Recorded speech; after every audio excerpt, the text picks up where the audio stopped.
Jadi di sini saya mau menjelaskan tentang jurnal khusus. Yang pertama yaitu purchase journal, yaitu ada date, description, referensi. Di sisi debit ada purchase, flag in, dan fat in. Di sisi kredit ada akun payable. Jadi sebagai contoh, di sini saya mengambil contoh dokumen ini ya teman-teman. Sebelumnya purchase journal ini digunakan untuk pembelian secara kredit ya teman-teman. Sebagai contoh, di dokumen ditertera tanggal 3, maka di date kita isi tanggal 3. Dan di description kita isi dengan nama toko atau nama PT ya teman-teman. Dan di sisi referensi kita isi checklist apabila sudah kita post ke buku besar pembantu ya teman-teman. Di sisi purchase kita isi dengan 3 juta. Dan beban angkut kita isi dengan 100.000 ya teman-teman. Selanjutnya diisi fat in atau PPN masukan sebesar 330.000 ya. Untuk jumlah akun payable kita isi dengan total, subtotal ditambah PPN dan ditambah ongkos ya teman-teman. Untuk lebih paham kita ambil contoh satu lagi ya teman-teman semua.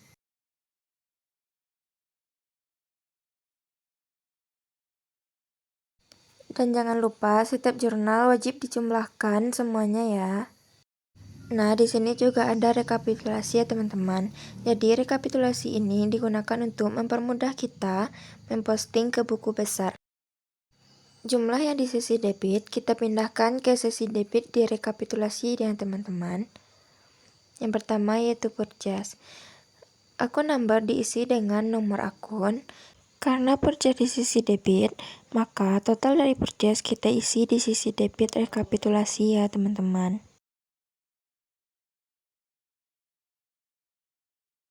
Begitu juga seterusnya ya teman-teman, yang sisi debit kita pindahkan ke rekapitulasian di sisi debit.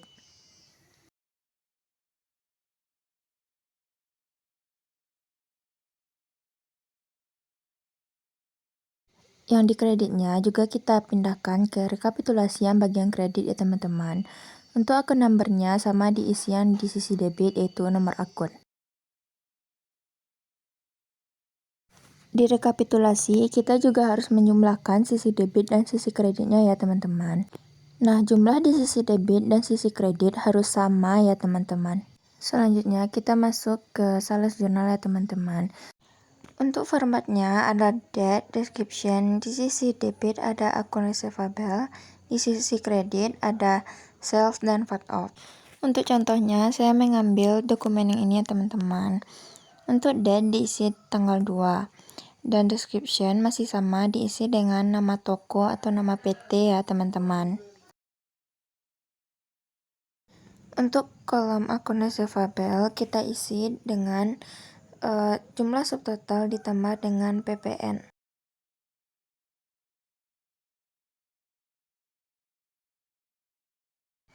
Dan di sisi sales kita isi dengan jumlah subtotal.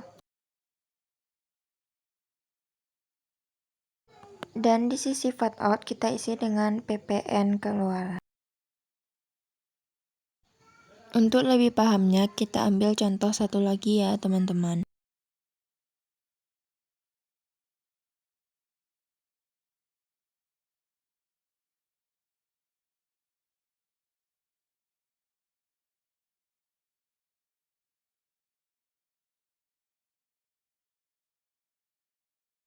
Untuk jurnalnya, jangan lupa dijumlahkan dan dipindahkan ke rekapitulasi ya teman-teman.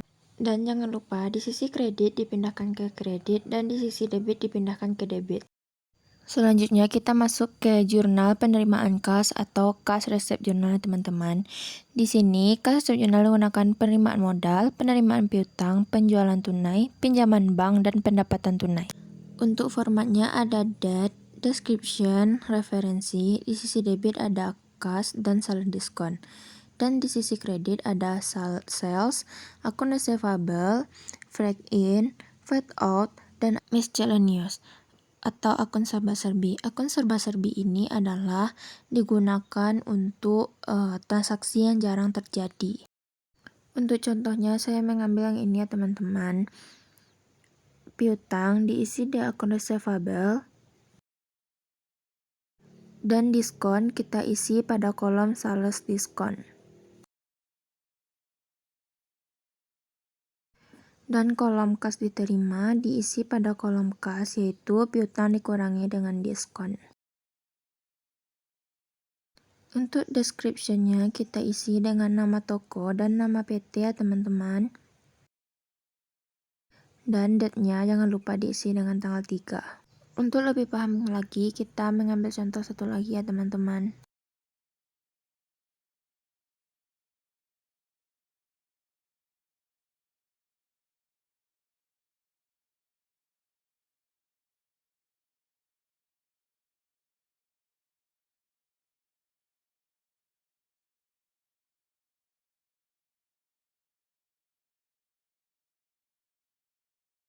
Dan jangan lupa dijumlahkan dan dipindahkan ke rekapitulasi ya. Setelah dijumlahkan, dipindahkan ke rekapitulasi. Hasil debit dan kredit harus sama ya. Selanjutnya, kita masuk ke kas payment journal atau jurnal pengeluaran kas ya. Jurnal ini digunakan untuk bayar hutang, bayar beban, pembelian secara tunai, dan prepay. Untuk formatnya ada date, description, referensi, dan sisi debit ada akun payable, purchase, freight in, VAT in, dan akun serba-serbi. Di sisi kredit ada cash dan purchase diskon. Untuk contohnya kita ambil yang ini ya teman-teman. Untuk di date kita isi tanggal 1 ya teman-teman. Dan untuk description kita isi dengan nama toko atau nama PT. Untuk di kolom purchase kita isi dengan jumlah subtotal. Dan PPN kita masukkan di kolom VAT in. Dan ongkos kita isi di kolom freight in. Untuk total kita isi di cash ya teman-teman. Untuk lebih paham kita ambil contoh satu lagi ya teman-teman.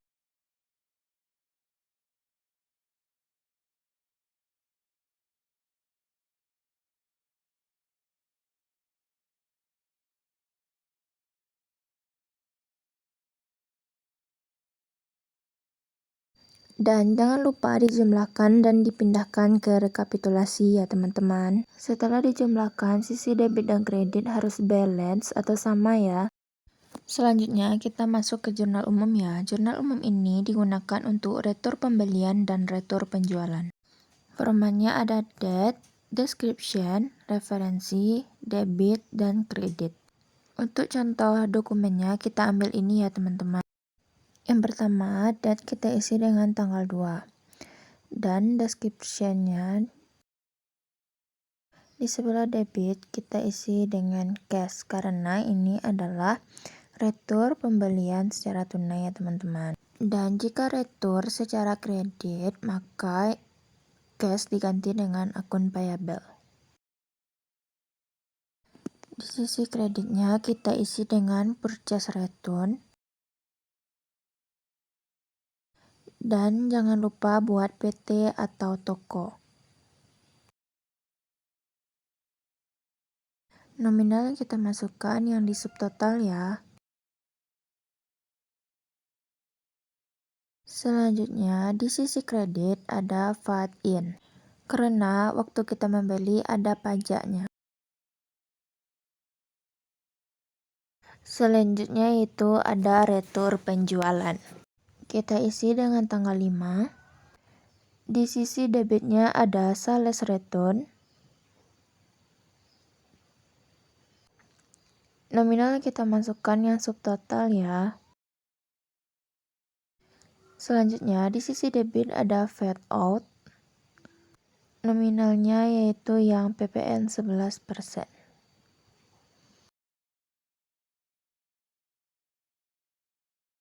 Selanjutnya di sisi kredit adalah kas karena ini retur penjualan secara tunai. Nominal yang dimasukin adalah total. Apabila retur penjualan secara kredit maka cash diganti dengan akun receivable. Dan jangan lupa jurnalnya dijumlahkan ya, sisi debit dan kredit harus sama.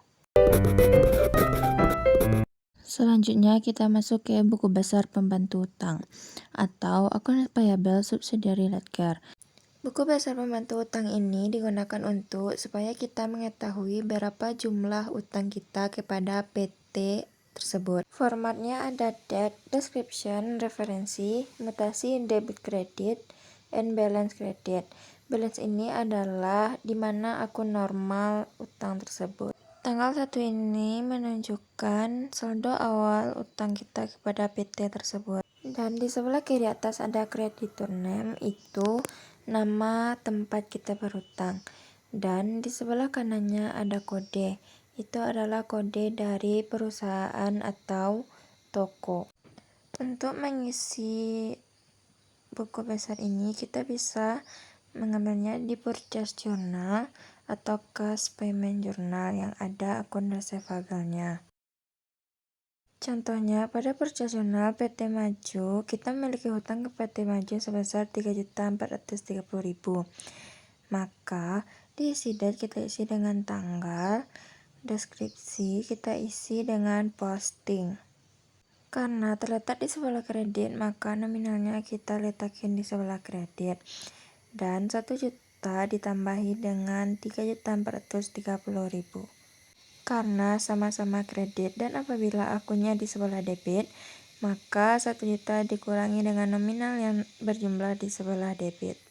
Untuk kotak referensinya kita isi dengan checklist pada saldo awal dan nomor bukti di tanggal 3. Referensi di jurnal khususnya yaitu purchase journal kita isi dengan checklist ya. Selanjutnya kita masuk ke buku besar pembantu piutang atau Account Receivable Subsidiary Ledger. Buku besar pembantu ini digunakan untuk supaya kita mudah mengetahui berapa total piutang toko tersebut kepada kita. Untuk formatnya sama dengan buku besar pembantu utang, cuma creditor name diganti dengan debitor name. Dan juga pada kolom balance yaitu akun normal dari piutang. Nah, untuk mengisinya kita bisa mencari di sales journal atau di cash receipt journal. Di sini dijelaskan bahwa pada tanggal 2 toko Sri memiliki piutang kepada kita sebesar Rp1.110.000. Maka date diisi dengan tanggal 2 dan pada description diisi dengan posting. Di sini toko Sri tidak memiliki saldo awal piutang dan referensi diisi dengan nomor bukti. Maka di sisi debit kita isi dengan total piutang dari toko Sri dan di balance-nya jangan lupa diisi. Pada cash receipt journal, toko Sri memiliki piutang di sebelah kredit.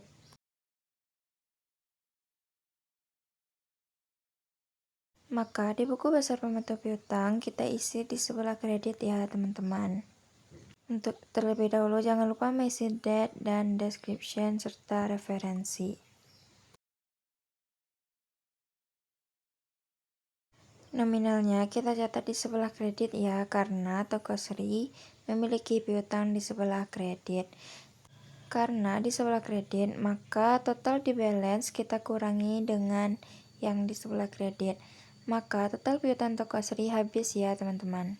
Dan jangan lupa setelah kita posting ke buku besar pembantu utang dan piutang, referensi di jurnal khususnya jangan lupa diisi dengan checklist ya teman-teman. Sekian dulu video kita pada part kali ini. Sampai jumpa di part selanjutnya.